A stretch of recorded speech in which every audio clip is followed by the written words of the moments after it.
go to the mall and find somebody, like you'll go holler at somebody at the mall, like just totally random, right? Which is like the numbers of actually trying to do that, it was very small, right? Just and to put your whole like romantic game on that is just like was not, it was setting you up for failure.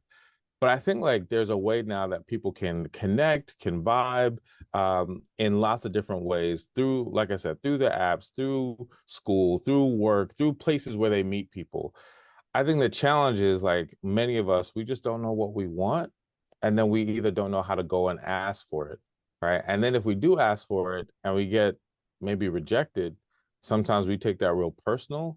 And instead of just because it doesn't work out with this person doesn't mean it's not going to work out with anybody. And so I think like those are just some of the things like I see with the people I work with, see the people I just friends, family, that there are some challenges out there.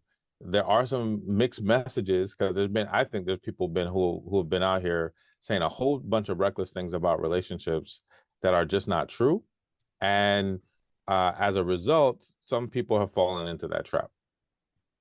So, as a tidbit, like the weirdest thing, I have this dichotomy going on in my head. It takes me a very long time to like publish episodes because I have this aversion to this influencer culture. And that's basically what you're saying. There's all these relationship gurus, these people who don't have a license in nothing, a degree in nothing. They've never been married, but they have all this advice for you as to why you're doing it wrong, Yeah. why you need to get. And we already know the two prominent, nothing, rest in peace to them. You know what I'm saying? Nothing ill will, no ill will towards them. But there's two prominent men, unfortunately black men, who really got popped for you aren't practicing one, practicing what you preach. One in particular, he was married. And for two, you're doing it for profit. You're pandering. You actually don't believe in none of this, what you say. Like it's getting nasty. And people, I think people, one thing I realize is people want to but one believe in something and be a part of something.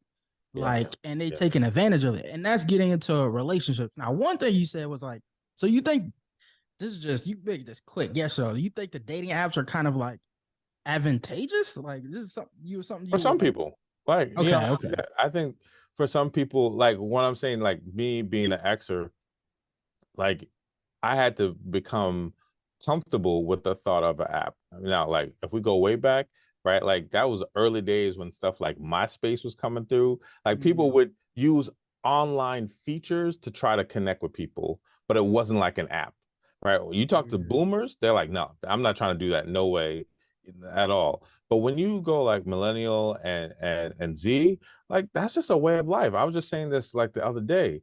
It's like saying like, have you ever been in an Uber? Have you ever been in a Lyft? Like most people were like, yeah, like of course I Yeah. have, right?